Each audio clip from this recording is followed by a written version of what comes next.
Good morning po mga mamita. Nandito po na naman ang inyong lingkod na handang mag-share ng aking mga recipe. Ngayon pong araw na ito, ang aking pong isi-share sa inyo, yung pong aking famous chicken teriyaki. Tapos mamaya po, magluluto po ako ng simple dinner naming mag-anak na spaghetti. Pakikita ko po sa inyo. So ngayon po, chicken teriyaki. Tandaan po natin na ang recommendation dito sa chicken ay hindi po dapat hugasan dahil kalat lang natin ang gagawin ko po. Ito pong chicken, ibubuka ko po iyan, ganyan. So, bali po ganyan. Para kung gusto nilang alisin kaagad yung buto, pagkain nila, okay na po. Ang ginagawa ko po para mabilis, ini-ekes ko po siya sa gitna ng buto. Ang ating pong ingredients very simple. Dalawang klaseng soy sauce. Tinatanggal ko po yung mga itim na yun kasi pag kumakain po ako, ayoko may nakikitang ganyan. Ating pong ingredients ay simple na dalawang soy sauce at saka bawang, pressed na paminta at saka brown sugar. Simpleng-simple lang po pero po talaga pong masarap. Yun po yung tinatawag natin na simple, kung minsan yun yung masarap. Tapos meron po tayong isang pack na drumstick. Ito po is 3 pounds. At ito po namang isa, 3 pounds and a half. So, kaya po yan, para po sa aking kaibigan, yung best friend ko po, bali po ninong at ninang ng aking mga anak. Nag-request po siya ng inihaw na chicken at saka po inihaw na pork. Pero itong chicken po, titimplahan po natin ng siyempre teriyaki. Yung pork naman po iba. Kaya po, samahan niyo po ako. May po kayo na palaging nakababad sa konting sabon na may konting Clorox. Ang mga ginamit po nating kutsilyo, dapat din po natin hugasan ng mainit na tubig. Dahil gagamitin naman po natin ito sa mga gulay. Gaya po ng mga ingredients. Gagamit po tayo ng wood chopping board.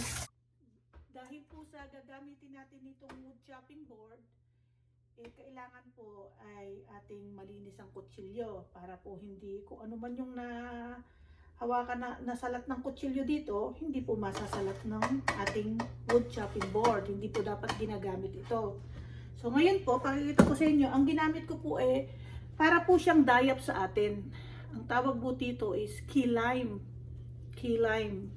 So, medyo mahal po pero mas masarap po. So, ginanyan ko na po yan kanina. Lagi nyo pong tatandaan, mga kalamansi o malime, kailangan po talagang ipapalambutin nyo sa kagaganito para yung lahat ng juice makuha nyo.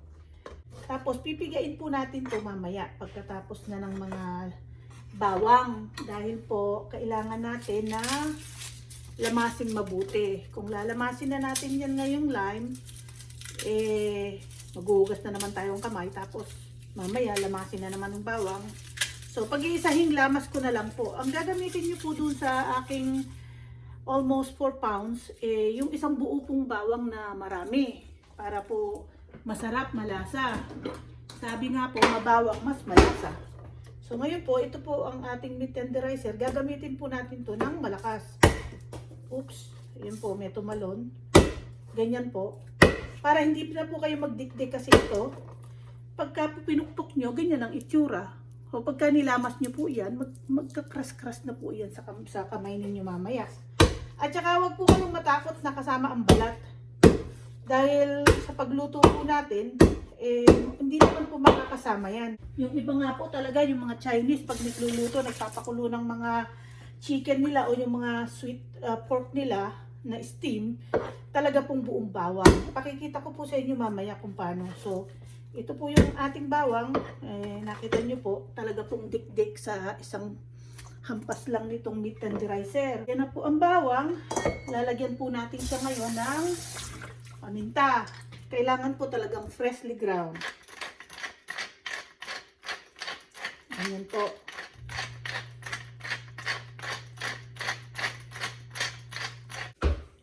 Ngayon po, ating pong hihalo. Ito pong flying horse na Thailand soy sauce. So, konti lang po nito. Usually po, pag pambenta ko, ang ginagamit ko po, yung isang regular, puro ganito lang po ang ginagamit ko. So ngayon po, dalawang soy sauce dahil ang kakain nito ay aking pinakamamahal na kaibigan. Na ninang po siya ng aking anak. Na bunso. So ito pong isa, para pong Maggi seasoning dyan, pero galing po siya ng Thailand. So ganyan po. Siguro po mga 1 cup. Mga 1 cup po yung soy sauce na ilalagay ko. Dahil nga po teriyaki, ang pinakapang-alat na po natin yung soy sauce. At para po hindi masyadong maalat, hindi rin po maraming asukal ang ating ilalagay. So yan po, mga 1 cup na yan. Ngayon, lalagyan po natin siya. Tandaan nyo po ang measurement ko, sanay na po kasi ako. Lalagyan ko po siya ng mga half cup na fully packed brown sugar. Half cup po ito, alam ko po yan. So may paminta na, may asukal, may soy sauce, may bawang. Ngayon po, ito na po ang ating gagawin. So pipigain na po natin to. Mamaya, ilagay na po natin dito lahat. At atin pong, hanggang minamarinate po natin, atin po siyang pipigain ng pipigain para po yung lasa tumuon po dun sa kanyang laman ng mga manok. Yan. Kaya po ako nagsasalamin kung minsan kamukha ng manok may mga balahibo, so para po nakikita ko. So ganyan po ang itsura niya. Papakita ko po sa inyo. Wala po ako hindi na po ako sasali, papakita ko lang po sa inyo kung anong itsura. Dahil pag nilamas niyo po ito, mabango po ito. Bukas po, kahit po may snow dyan sa deck, obligado ko po diyang lutuin kasi marami na po ito, hindi lang para sa amin. Kaya po, lutuin ko po dun sa grill. So, lilinisin po mamaya ng aking asawa ang deck namin. Tsaka nga po pala, after nito pong marinate, ipakikita ko po sa inyo kung paano gumawa ng Max Chicken. Napakadali lang pong gawain ng Max Chicken. At pati po ang Jollibee. Iisa lang po ang ingredients niya. Nagkakatalo na lang po. Ang Jollibee, nilalagyan po nila ng coating na, mga harina kung ano-ano. Pero, matagal na po ako dito sa New Hampshire since 1993. Pero, hindi ko po na-miss ang Jollibee. Kung po may pamangkin po ako sa New York, pag pumupunta ako doon na gusto kong pasalubungan na taga rito sa Salem, New Hampshire, akin pong binibili. Pero kung ako lang po, hindi ko po sasadyain doon kasi madali lang pong lutuin ng Jollibee fried chicken. Saka po yung Max Chicken, talaga pong subuko na rin yan. So, ganyan po, marinate nyo pong mabuti at talaga pong ito, durog na yung mga sugar kaagad. Dahil talaga pong nilalamas ko siya. Para pong pinipiga. Pag piniga mo po ang karne, hanggang nilalamas, absorb po ng juice dito sa kanilang marinade.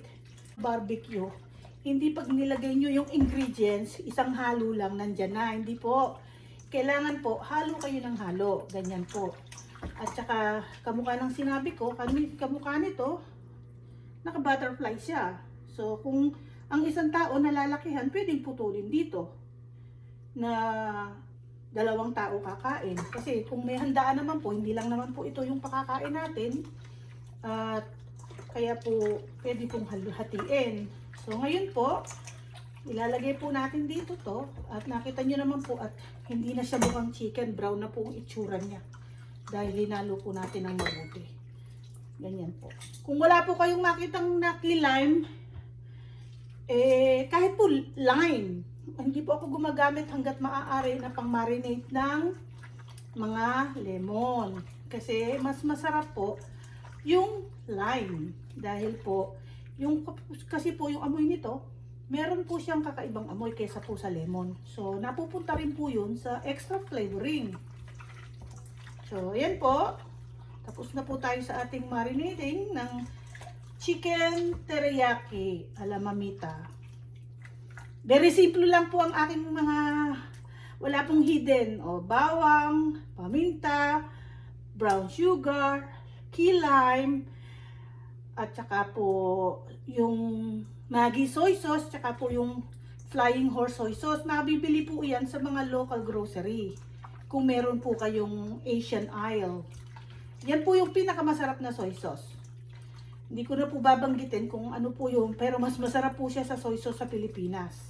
Yan lang po ang masasabi ko. 1997, nung natuklasan ko po itong mga soy sauce ng patis, na soy sauce at patis ng Thailand, yan na po yung ginagamit ko. Hindi na po ako bumibili ng iba pang brand. Yan na po, subok na subok ko po yan. So, ito na po ang ating marinated. Oh, ang bango po niyan. Ngayon po, ang akin pong pakikita sa inyo ang paano magluto ng Max Chicken. Ito po ay 3.5 pounds. 3.5 pounds. Oh, 3.93. So, para po yata yung 4 pounds. So, hinugasan ko po ito dahil kailangan kong tanggalin ng mga balahibo. Pero, pinunasan ko po agad siya ng paper towel para po hindi kumalat kung ano man yung pagkahugas ko. Kulo na ako kahapon ng isa. Supposed to be po, ay ipiprito ko ngayon. Kaso, sabi ng pamilya ko, sawa na sila sa chicken. So, ang gagawin ko na lang po sa kanila yung simpleng pasta. Para po naman madali-daling lutuin. At, ang anak ko po ay yan ang paborito, pasta. So, ngayon po, ito, isang 4 pounds na chicken. Atin pong pakikita sa inyo kung paano pong gawain. Dahil po, gaya ng sinabi ko, hindi nyo na po kailangan balatan ang bawang. Dahil ang mga Chinese, ganito po silang gumawa. Ganyan. Ganyan lang po. Tapos, siyempre kung ano yung loosen dyan, tatanggalin mo yan. Yan po, isang bawang. Tapos, meron po kayong kaprasong luya. Kapraso lang po. Hinugasan ko na po ito. Ang gagawin nyo lang po dito ay bibiyakin nyo sa gitna. Kaya lang po mag-ingat kayo dahil kung minsan baka matapyas ang kamay ninyo, masisipa po ako dito. So, bibiyakin lang po yan para lang po i-release ang lasa ng luya. Kasi usually po ang ginagawa nila 7 spice.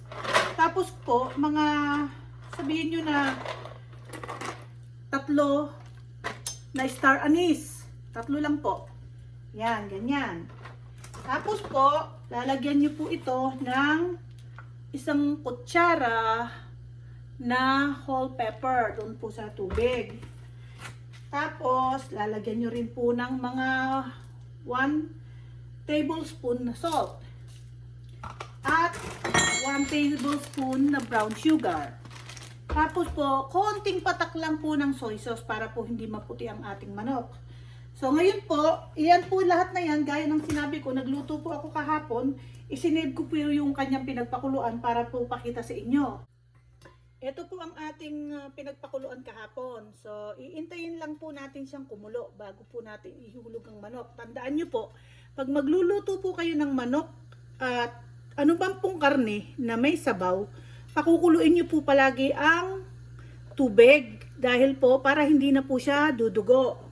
Ganyan po. Ngayon po, nakita nyo kumukulo na. Nandiyan na po lahat yung ingredients na sinabi ko kanina. So, ilalagay po natin ang ating manok. Ang una po ay ang breast para po makapasok doon sa loob ng kanyang tiyan ang tubig. Yan po. Yan po ay mamaya pagka tinakpan natin, kukulo po yan na mako-cover up po yan. So, cover po lahat, wala pong dudugo dyan. Kaya po, yan ang sinasabi ko. So, nakita nyo po, huminto ang pagkulo. So, intayin nyo po bago nyo takpan. Para po, pag nakita nyo pong kumukulo, takpan nyo na, tsaka nyo hinaan ang apoy. Hindi naman po kailangan na pag nagluluto tayo, malakas ang apoy from the beginning to the end. Kasi pag nandyan na po yung temperature, kahit po maliit lang na apoy, kumukulo pa rin po yan. Hindi po natin kailangan gamitin lahat yung gas natin. Ngayon naman po, pakikita ko sa inyo ang aking simpleng inihaw na baboy. Gusto po kasi ng aking mahal na kaibigan, na aking best friend, ay inihaw na baboy at saka po yung chicken teriyaki para po yata yung chicken sa mga apo niya. So, ihiwain lang po natin siya ng hindi po kakapalan, hindi po kanipisan. Ganyan po. So, ganyan po. Tapos, imimit tenderizer po natin siya mamaya ng konti para po medyo lumapad at the same time, lalambot po siya. Yan po, ito po yung pork loin. Konting-konti lang po ang taba kasi yung pong aking kaibigan ay mga retired na po yun. Kaya hanggang maaari, takot na sila sa mga taba-taba. Ang kanya pong asawa, kari-retired lang last June. Doktor po siya. So, ganito po, atin pong iti-tenderizer. Ganyan po. So, konti lang pong tenderizer para po pagka inilagay natin sa grill, talaga pong yan malambot na. Tapos inilagay natin sa ating grill, medyo palapad po siya at the same time, medyo malambot na po ito. Kasi po, wala naman po akong nilalagay na iba para na pampalambot o ano. Pero yung suka naman po, talaga po namang nakakapagpalambot yun. Kaya po, yun lang po ang ating ingredient. So ngayon po, nakita nyo po, naging lapad na po lahat ng ating meat. Kaya po, hindi po tayo mahihirapang ihaw bukas. So, ang ating pong panimpla ay konti lang ang pang-marinate. Coarsely sea salt. Yung pong garlic na hiniwa ko kanina. Fresh ground black pepper at saka po apple cider vinegar. So, yan po. Ganyan lang po. Like I said, hindi nyo po na kailangan pang tanggalin yung balat. Kasi pag inihaw nyo yan, matatanggal na yan. So, yung po mabilis ang pagluluto. Hindi na, kung may marinate po na yan, hindi po dapat binabalatan yan kasi matatanggal lang din po. Gaya po ng sinabi ko, yung mga sweet meat ng mga Chinese na may 7 spice, makikita nyo po yung pakukuluin po talaga nila yung isang buong bawang na kamukha ng ginawa ko kanina na hinati. So yan po, yung po isang buong bawang na yun, ilagay po natin dito para po lasang lasa. So bukas po, kahit na suka lang na konting patis ang sausawan niya, may lasang bawang na yung karne. Ganyan po. So ngayon po, ito po ang ating fresh ground pepper. So the more the merrier po ang freshly ground pepper. The more the merrier. Kasi wala naman pong recipe, lalo na po sa inihaw, na napadami ng paminta. Kasi po, pag tinanggal nyo yan sa pagkakamarinate, kasama pong natatanggal ang paminta. Kung ano lang po yung lasa dun sa juice na pinarinatean, yun lang po yung lalasa. Tapos po, medyo matapang po ng konti sa asin. Lalagyan po natin ito ng 1 tablespoon. Yung pong 4 pounds po yata yun, 1 tablespoon. Tapos po, ito pong ating vinegar. Sinyay ko na po ito para po hindi nakatining sa ilalim. So, lalagyan nyo po ito ng mga 1/4 cup. 1/4 cup na vinegar. Yan po. Ganyan lang po. Simpleng-simple po ito pero napakabango pag iniihaw. Talaga pong gugutumin. Minsan po pag nag-grill ako, yung kapitbahay namin dahil Pilipino, sabi niya, ano ba yung niluluto mo? Nakakagutom. Kahit na hindi nangihingi, kusa mo na lang yun na matitikman nila. So ito po, lamas-lamasin nyo po siya uli at para po tumiim yung lasa ng bawang at suka at saka asin sa karne. Ganyan po. So, ito po lahat na itong nakamarinate na to, bukas po natin lulutuin, mga mamita. At saka nga po pala, bukas, magluluto po ako ng pansit palabok, mamita style. Pero syempre, pakikita ko na po lahat ng ingredients sa inyo, ala na pong maililihim ang mamita. Pero okay lang din po yun kasi kahit naman po kung minsan gayahin natin yung ingredients ng iba, kung wala po sa puso natin yung pagluluto, na hindi po rin po kasing lasa. Kasi natatandaan ko po minsan, pinagluto kami, dalawa kaming pinagluto, pareho binigyan kami parehong ingredients, ang nangyari po, tinatanong niya ako bakit mas sarap yung sa akin dahil sila naman ang nagbigay ng ingredients. O, yan po, maputi na po yan sa suka. Ganda po. Mga mamita, 3 putahe po ito na pinakita ko sa inyo. Sana po ay nag-enjoy kayo. At sana po ay may natutunan kayo sa aking mga simpleng technique. So, ngayon po, ay ating po itong pababayaang marinate buong magdamag. Abangan nyo po bukas para makita nyo, pati pag-grill ko dyan sa gitna ng snow. Tandaan nyo po, mahal po tayo lahat ng Panginoon, anuman po ang ating pinagdadaanan. At sana po, yung mga subscriber ko na patuloy na sumusuporta, alam nyo po kung gaano po kayo kamahal. At na-appreciate ko po kayo lahat. Yun naman po hindi pa nagsusubscribe, please subscribe, ring the notification bell, like, and share. Kailangan po i-like. Dahil po pasta ang ating kakainin ngayong hapunan, nag-request po ang aking anak na babae, at ilang araw na po silang karne. So gusto po niya plain pasta na homemade tomato sauce na nanggaling po dyan sa aking garden last summer. So tatambalan po natin ng Greek salad.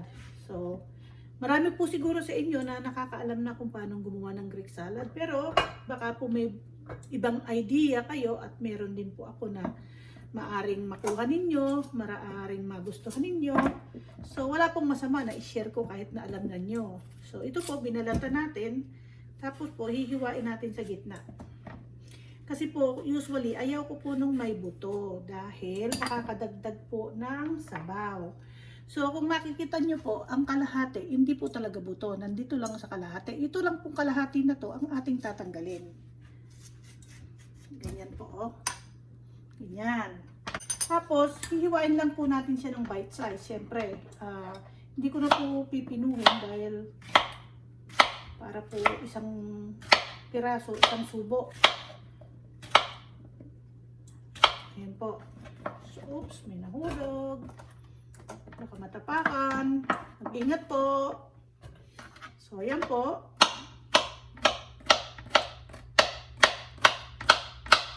Bite size po yan.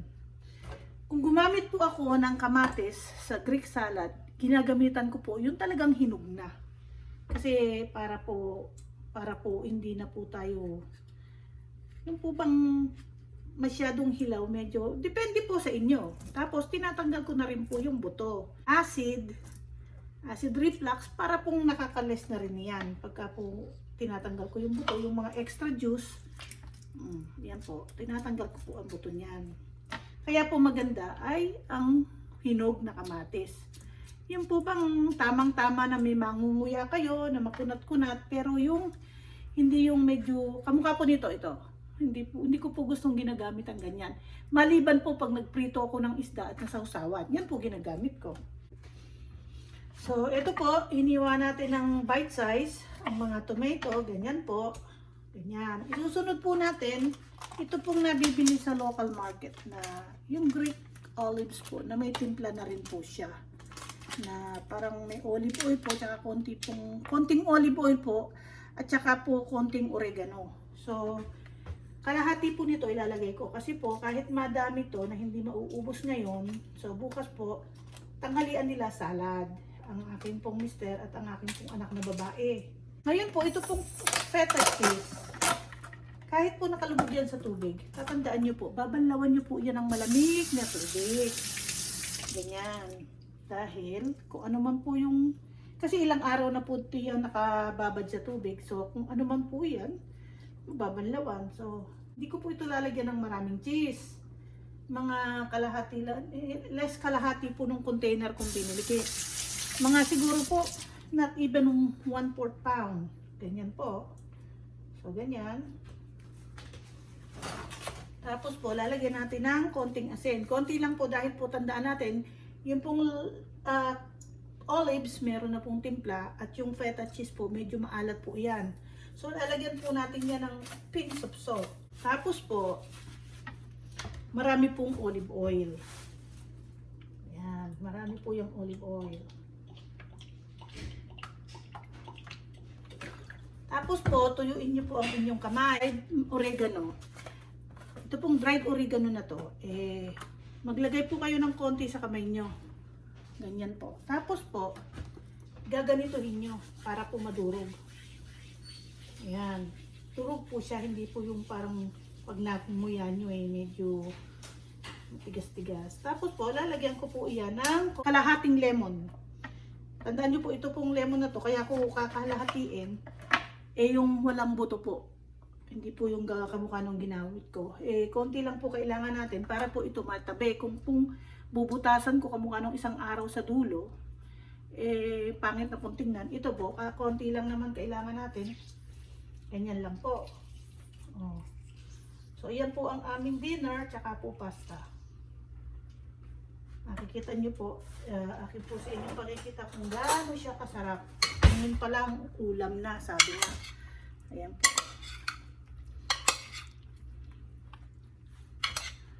Ito po ang Greek salad ni Mamita.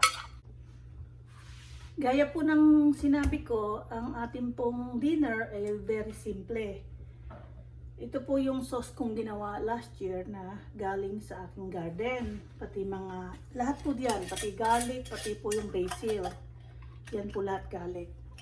Kita niyo po yan, nagmamantika talaga siya. Ngayon po, ininit ko na po ang ating kawali. Atin lang pong ibubuhos yung tamang kailangan nating sauce. Ayan. Ang ginawa ko po, chunky, hindi po yung talagang blended. Masarap po kasi sa spaghetti yung medyo chunky siya. Yan po. So, medyo tutuyuin natin siya ng konti para po masarap.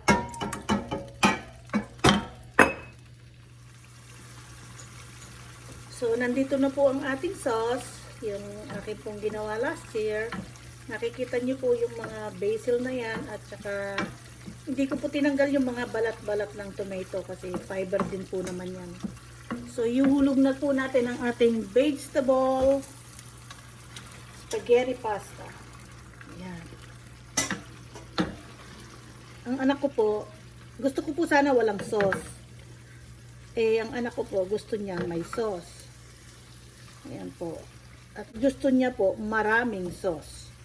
So, atin po, ito pong aking pasta is al dente. Al dente. Lalagyan ng parmesan.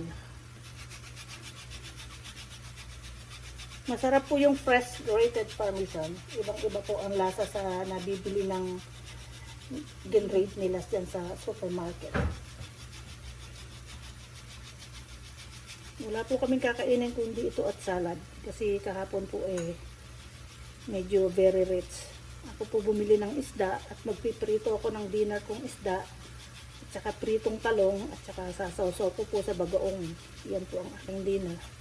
At least homemade po yung sauce. At organic gardening last year. I'm gonna be... At saka nga po pala yung bininhi ko na patola. Kung tatandaan nyo po, few days back, ano na po siya, tumubo na po siya. Nakita ko na po na nabiyak na yung mga buto. So, yan po ang ating dinner for tonight. Nandito na po ang itsura ng ating finished product. At bibigyan ko po ng pasta ang aking unika iha. Is this enough for you? Okay. Kita po nyo yan, simpleng-simple. But it's very healthy. Vegetable pasta, homemade spaghetti sauce, parsley, parmesan. Sana po ay huwag kayong magsawa sa pagtangkilik sa inyong mamita at pipilitin ko po na araw-araw ay mabigyan kayo ng mga technique kung paano gagawin ang lutong simple at the same time healthy at masarap. Hanggang dito na lang po. Please like, subscribe.